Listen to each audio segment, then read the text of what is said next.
सिंह भैया, आपने चंद शब्दों में अपने वक्तव्य को गागर में सागर भर दिया। कुछ चीज छोड़ा नहीं, सब कुछ कह डाला। अब हम निवेदन करेंगे संचालन। तो आज किसी भी कार्य को करने से पहले ईश्वर और अपने माता पिता का स्मरण करके अगर कोई नींव रखते हैं, किसी काम को आरंभ करते हैं, तो वो काम जरूर सफल होता है। तो एक बार प्रेम से बोले गणेश भगवान के नाम से इस वार्ड का गठन हुआ है और नक्कीपुर इस गांव का नाम है, बगल में स्टेशन है। तो हम सब लोग आज यहाँ पर उपस्थित हुए हैं, कुछ जानने के लिए, कुछ सुनने के लिए। तो यहाँ पर उपस्थित सभी साथीगण, नन्हे मुन्ने बच्चों, आप सबको इस राम नरेश फौजी की तरफ से हाथ जोड़कर वंदन, अभिनंदन, सादर चरण स्पर्श। मैं कोई नेता नहीं हूं,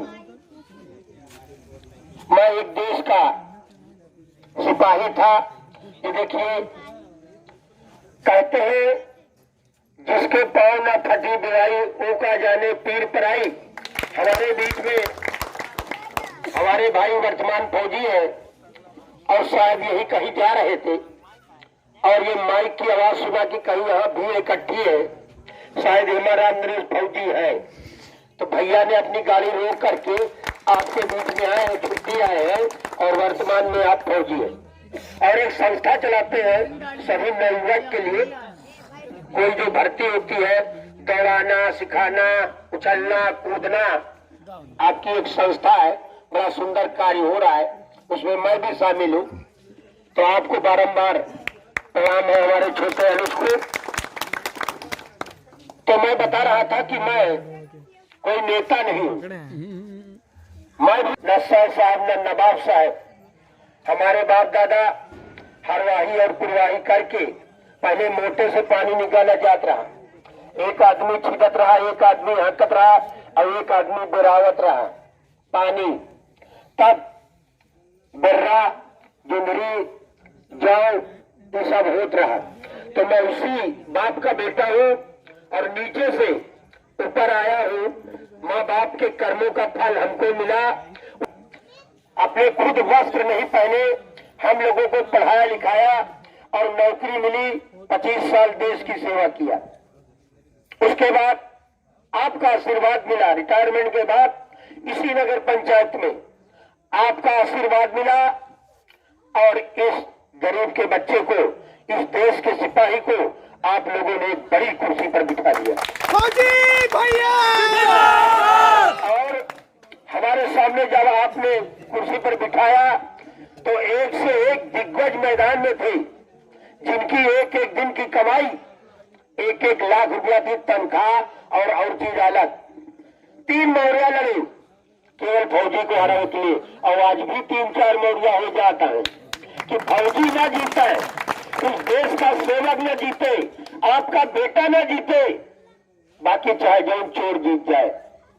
तो मैं अब मात्र 2 लाख रुपया में मैं चुनाव उस समय जीता था और मैंने कहा था कि मैं विकास की, और उस 5 साल में और उस 5 साल के बाद आज तक अगर मैं किसी भी व्यक्ति से इस समाज में भरे महफिल में अगर कोई कह दे कि उस 5 साल में या उस 5 साल के बाद फौजी किसी के 2 रुपया खाने की दलाली या किसी वर्क में फौजी ने लिया है या किसी ने फौजी को किसी प्रकार का रुपया दिया है, मैं किसी का गुनहगार हूँ तो मैं चुनाव लड़ने का अधिकारी नहीं हूँ।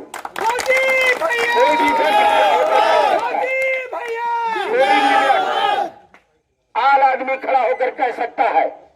और इसी नगर पंचायत मानीपुर की नहीं, इस नगर पंचायत के बाहर वाला जो क्षेत्र है, मैं किसी के 2 रुपए का गुनहगार नहीं हूँ और इसीलिए मैं हमेशा नजर उठाए के, छाती तान के बात करी थी, कभी नजर झुकाए के बात नहीं करी। तो ये आप सबकी मेहरबानी है।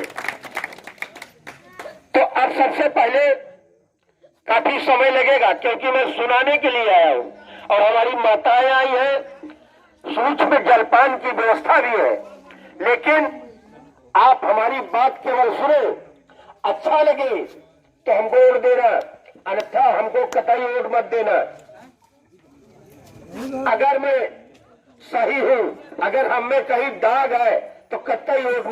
इस समय मानीपुर में जो भी प्रत्याशी है सब में ढूंढ लेना, कहीं ना कहीं कोई दागी है, और अगर हम में कोई भी दाग, कोई भी धब्बा नजर आ जाए तो मुझको कतई वोट मत देना। हमारे वंदे मातरम के पत्रकार महोदय अजय मिश्रा जी ने कहा कि अगर फौजी के उसे ₹2 ले लेंगे तो मैं जिम्मेदार हूं। बिल्कुल सही कहा है। अगर दर्द आज इसलिए है, आप लोगों ने 25,000 35,000 दिया, पैसा आपका गया, भारत सरकार ने आपके खाते में भेजा था, वो पैसा आपका गया, लेकिन दर्द मुझको हुआ। क्यों? क्योंकि आप मेरे अनुयायी थे। 1337 कॉलोनी पास करा के सबके मोबाइल में मैसेज चला गया था। 2 लिस्ट 600 की और 700 की हमने लिस्ट लगवा दी थी, लेकिन अगला कुर्सी पर बैठने के बाद सारे लोगों का नाम कट गया और उन लोगों को कॉलोनी मिली जिनके गाड़ी बंगला और 5-5 तल्ले के मकान है। आज भी ऐसे तमाम पड़े हुए और एक कॉलोनी नहीं मिली, 5-5 कॉलोनी उनको दिया गया।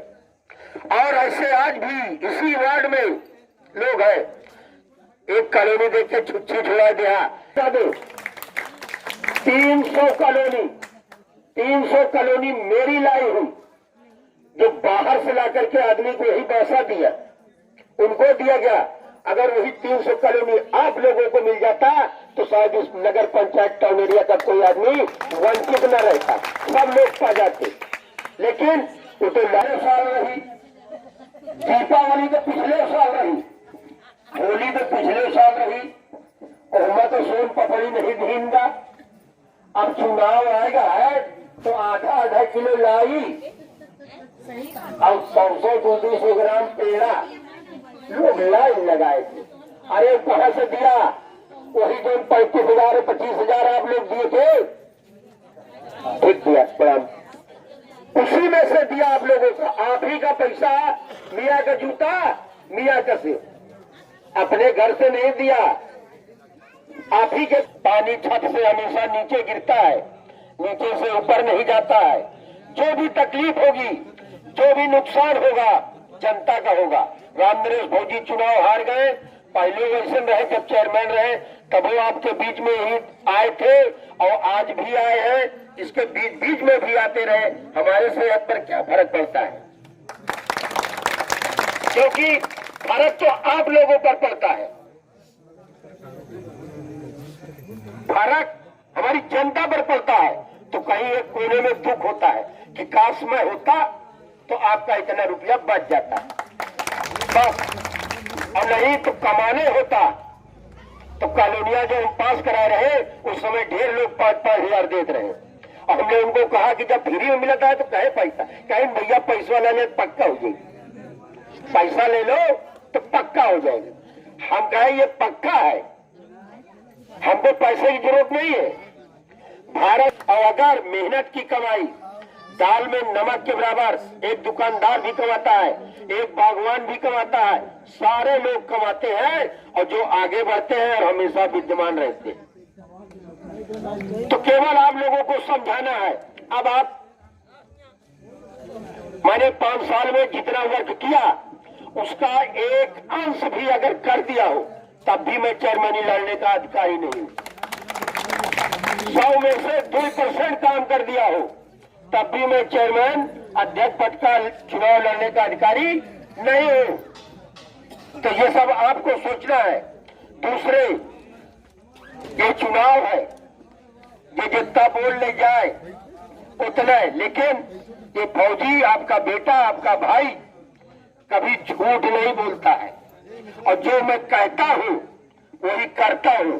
जितना मैंने चुनाव में वादा किया था वह इसी वार्ड में, बुझलिए, भैया ने कहा कि भैया उधर एक घर बनाया ही, वहां तक भी हमने रोड बनाया, एक आदमी के लिए मैंने रोड बनाया, वो उधर छूट गया था थोड़ा सा, बाबूजी के आगे, हमने उसको भी ऐसे मुड़वा दिया। जो जहां कहा वहां बना। थोड़ा बहुत कहीं रह गया, सिर्फ किला तट पर एक काम रह गया था।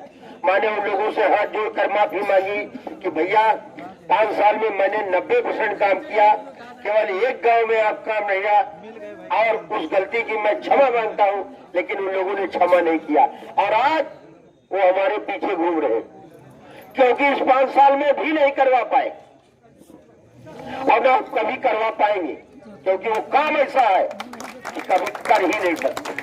और अगर वो काम को कोई करेगा तो ये आपका बेटा ही करेगा।